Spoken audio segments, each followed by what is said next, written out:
안녕하세요, 여러분. 오늘 강의에서는 고품질 다수학을 위한 현재의 실천과 미래의 기술을 주제로 추비 관리와 플라즈마 기술에 대해 알아보겠습니다. 최근 기후변화와 토양 영양분 고갈로 인해 농작물 관리가 갈수록 까다로워지고 있습니다. 건강한 토양을 만들고 뿌리 발달과 필수 영양소 흡수를 돕는 것은 농업의 기본입니다. 오늘 우리는 당장 밭에 적용할 수 있는 정밀한 비료 관리법부터 생장 촉진과 플라즈마 활성화를 통해 미래 농업의 솔루션이 될 혁신 기술까지 폭넓게 다루어 보겠습니다.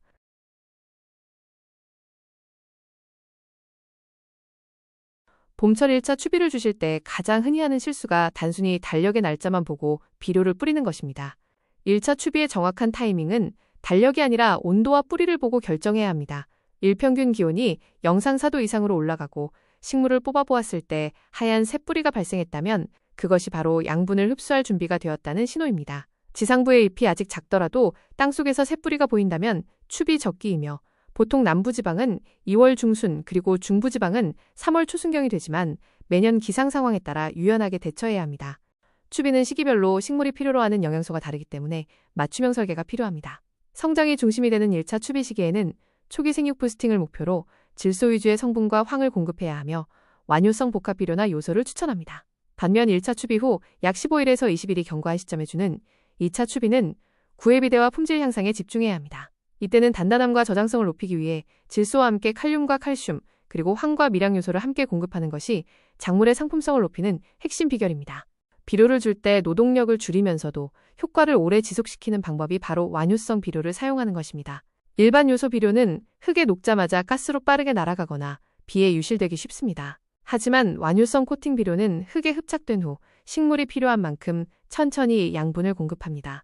이를 통해 비료가 씻겨 내려가는 유실을 방지하고 비료 이용률을 크게 향상시킬 수 있으며 한 번의 시비로 노동력을 절감하고 초기 가스 피해까지 예방하는 일석삼조의 효과를 볼 수 있습니다. 비료를 아무리 좋은 것을 써도 살포 방식이 잘못되면 오히려 독이 됩니다. 비료는 반드시 비가 오기 직전에 살포하거나 살포 후 즉시 물을 대주어 흙 속으로 빠르게 녹아 침투하도록 해야 합니다. 절대 하지 말아야 할 행동은 이슬이 맺혀 있을 때 비료를 뿌리는 것입니다. 잎에 물기가 있을 때 비료를 주면 잎 사이에 비료가 끼어 농도 장애로 잎이 타들어가는 비료해가 발생하기 때문에 이 점을 특히 주의하셔야 합니다.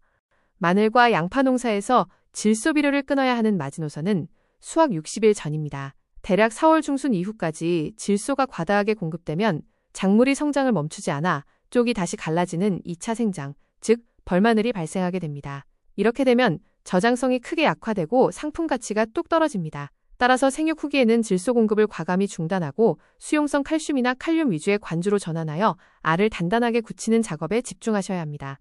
봄철 지온이 올라가면 작물만 깨어나는 것이 아니라 땅속의 해충들도 함께 활동을 시작합니다. 월동 후 기온이 상승하면 뿌리응애나 고자리파리 같은 해충들이 작물의 뿌리를 갉아먹어 치명적인 피해를 줍니다. 따라서 봄철에는 반드시 토양살충제 입제를 처리하여 해충을 초기에 방제해야 합니다. 또한 비료를 너무 많이 주어 땅에 염류가 집적되면 삼투압 현상으로 인해 오히려 작물의 뿌리에서 물이 빠져나가는 탈수 현상이 발생할 수 있으므로 적정량의 비료 사용이 토양 건강의 핵심입니다.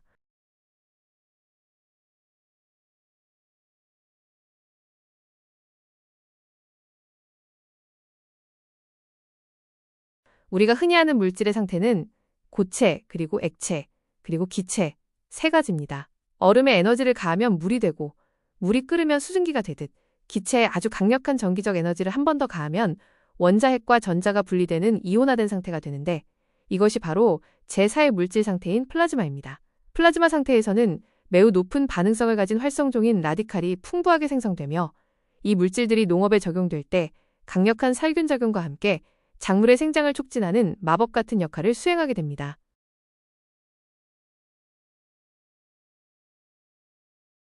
플라즈마가 어떻게 화학 농약 없이 병해충을 방지할 수 있을까요? 플라즈마에서 생성된 활성종은 병원균의 겉을 둘러싼 세포막을 물리적으로 파괴하여 아주 효과적으로 살균작용을 합니다. 또한 씨앗을 소독할 때 플라즈마 처리를 하면 종자 표면의 친수성이 크게 높아져 물을 훨씬 더 잘 흡수하게 됩니다. 물 흡수력이 좋아진 씨앗은 발화율이 눈에 띄게 증대되며 초기 생장 속도도 빨라집니다. 독성 화학 농약을 전혀 사용하지 않고도 병해를 방제하고 생육을 돕는 완벽한 친환경 솔루션인 셈입니다. 플라즈마 농업의 가장 놀라운 혁신 중 하나는 물을 현장에서 바로 질소 비료로 변환하는 플라즈마 활성수 기술입니다. 기존의 비료는 거대한 공장에서 화석연료를 태워 만들어지고 무거운 포대자루를 트럭으로 옮겨야 했기 때문에 탄소 배출과 운송 비용이 막대했습니다. 하지만 플라즈마 기술을 이용하면 농가 현장에서 공기와 물, 그리고 전기만으로 친환경 액상 비료를 바로 만들어 쓸 수 있습니다. 이는 탄소 배출과 운송 비용을 완전히 없애는 진정한 탄소 제로 농법이며 식물 생장 촉진 효과까지 뛰어납니다. 강의를 마무리하겠습니다. 농업은 항상 자연과 타협하며 인류의 지혜를 모아온 역사입니다. 우리는 오늘 과학적이고 정밀한 비료 추비 관리를 통해 당장 올해의 풍년을 기약하는 방법들을 배웠습니다. 나아가 플라즈마라는 첨단 기술을 통해 화학 물질을 줄이고 환경을 보호하는 미래 농업의 지속 가능성까지 확인했습니다. 기본에 충실한 관리와 혁신 기술의 만남이 여러분의 농장에 최고의 결과를 가져다 주기를 바랍니다. 끝까지 시청해 주셔서 감사합니다.